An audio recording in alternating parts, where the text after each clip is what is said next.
کریکیو comments کے معزز ناظرین کو میرا سلام۔ ناظر محترم، آج کی ویڈیو چترال میں پیش آنے والے اس دلخراش واقعے سے متعلق ہے، جس میں بے بنیاد الزامات کی زد میں غیر انسانی سلوک سے دل برداشتہ ہو کر نوجوان نے نہر میں چھلانگ لگاتے ہوئے خودکشی کر لی۔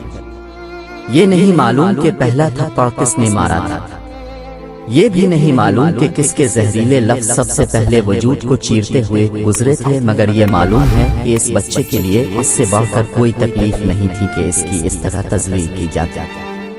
سن بازار اس پہ چوری کا الزام لگایا جاتا تھا۔ اسے کسی نے ایک دکان سے نکلتے دیکھا تھا جہاں دکاندار موجود نہیں تھا، اور اس کے ہاتھ میں ایک پرفیوم اور گھڑی تھی۔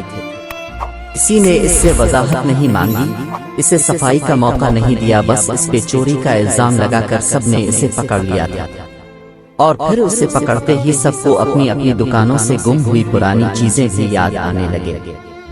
پھر کوئی ثبوت ڈھونڈے بغیر سب اپنی اپنی دکانوں سے گم ہوئی چیزوں کی چوری کا الزام اس پہ لگاتے گئے۔ کیونکہ الزام لگانا کون سا مشکل ہے، مشکل تو الزام کو ثابت کرنا ہوتا ہے، مگر ہمارے یہاں تو بس الزام لگانا ہی کافی ہوتا ہے، ثابت کرنے کی تو ضرورت ہی نہیں ہوتی۔ سب جوانوں گوروں نے بھرے بازار میں اس بچے پہ کی جانے والی مار پیٹ میں بڑھ چڑھ کر حصہ لیا۔ پولیس کو بلایا گیا، اس چھوٹے بچے کو کسی عادی مجرم کی طرح تھانے لے جایا گیا۔ اس کا گریبان کسی کے ہاتھ میں تھا تو قمیض کا پلو کسی کے ہاتھ میں تھا۔ سب لوگ اس پہ تھو تھو کر رہے تھے۔ بڑھتے الزامات کے ساتھ تذلیل بھی بڑھتی جا رہی تھی، لیکن کسی کو پرواہ نہیں تھی کہ اس بچے پہ کیا گزر رہی ہے، اس بچے کی آنے والی زندگی پہ یہ سارا منظر کتنا اثر انداز ہوگا۔ سب لوگ بس تماشے کا حصہ بنے، اس تماشے میں بڑھ چڑھ کر حصہ لے رہے تھے۔ بچے کا باپ تھانے آیا تو ایک ایک الزام لگانے والے کو اس کے ہر نقصان کا ازالہ کرنے کا وعدہ کرتا گیا۔ کوئی ثبوت نہیں مانگا، بس ان سے جان چھڑانے کی کوشش کی۔ سب کی منت تر لے کر کے ان لوگوں سے اور پولیس سے جان چھڑا کر سر جھکائے بیٹے کو ساتھ لے گیا۔ تماشا ختم ہوا تو سب نے اپنے اپنے گھر کی راہ لی۔ سب کے سینے تنے ہوئے تھے، سر فخر سے بلند تھے کہ ہم نے ایک عظیم کارنامہ سر انجام دیا ہے۔ دن گزرا، شام ڈھلی اور سب اپنے اپنے بستر پہ چین کی نیند سو گئے، لیکن وہ بچہ جس کی بھرے بازار میں تذلیل کی گئی، جسے سر عام زد و کوب کیا گیا، اس کے بارے میں کون سوچتا؟ جب سب لوگ فخر سے سر بلند کیے جا رہے تھے تو وہاں سے سر شرم سے جھکا کر جانے والے کی پرواہ کسے تھی؟ سب سو گئے، لیکن وہ بچہ کیسے سوتا؟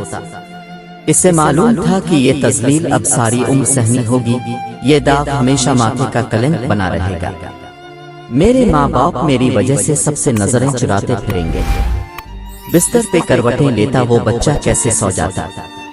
وہ لمبی رات اس بچے نے کس تکلیف میں گزاری ہوگی، اس کا اندازہ کیسے کرے کوئی؟ صبح ماں ناشتے پہ بلاتی ہے، لیکن بچہ ناشتے کی ضرورت سے آگے بڑھ چکا ہے۔ وہ ناشتہ کرنے کے بجائے گھر سے باہر نکل جاتا ہے۔ ماں آوازیں دیتی ہوئی پیچھے آتی ہے، بچہ دریا کے پل پہ چڑھ جاتا ہے۔ ماں آوازیں دے رہی ہے، مگر بچے کو اپنے جسم سے لگی کالک دھونی ہے۔ وہ پل سے دریا میں چھلانگ لگاتے ہوئے پلٹ کر ماں کی طرف دیکھتا ہے، الوداعی ہاتھ ہلاتا ہے، اور اس سے زیادہ اسے مہلت ہی نہیں ملتی۔ اس کا جسم دریا کے یخ پانی میں ڈوبتا چلا جاتا ہے۔ ماں چیختی ہوئی بیٹے کی طرف بھاگتی ہے۔ اس کا بیٹا اس کی آنکھوں کے سامنے جان کی بازی ہار رہا ہے، اسے دیکھ کر ہاتھ ہلا رہا ہے، مگر وہ اسے بچا نہیں سکتی۔ اس کے بیٹے تک پہنچنے سے پہلے ہی دریا کی تیز موجیں بچے کے جسم کو کہیں سے کہیں پہنچا دیتی ہیں۔ سب بچے کے بے جان لاشے کو ڈھونڈنے میں مگن ہیں، اور کسی کو خبر نہیں کہ بچے کے تکیے کے نیچے اپنی بہن کے نام ایک چھوٹا سا پیغام درج ہے۔ ساری my sister I love you. یہ کوئی فرضی قصہ نہیں، کوئی افسانہ نہیں، چند دن پہلے پیش آنے والا ایک سچا واقعہ ہے۔ بچے کا نام تنویر ضیا تھا۔ بچے کا باپ ان سب دکانداروں کے خلاف مقدمہ درج کروا چکا ہے جو چوری کا الزام لگانے میں پیش تھے، لیکن اب اس سب سے کیا حاصل؟ ہمیں تو اندازہ بھی نہیں ہوتا کہ ہمارے لفظ کتنے ظالم ہو سکتے ہیں، کتنا گہرا اثر کر سکتے ہیں۔ ہم تو بس کہہ دیتے ہیں اور کہنے والے کا تو کچھ نہیں جاتا۔ سہنے والے پہ جو بھی گزرے وہی جانے۔ ہمیں کسی پہ الزام لگاتے ہوئے کوئی ثبوت نہیں چاہیے ہوتا، بس شک ہونا ہی کافی ہوتا ہے۔ ہمیں کسی کی تذلیل کرنے سے کوئی فرق نہیں پڑتا، ہمیں تو بس اپنا شملہ بلند رکھنا ہے۔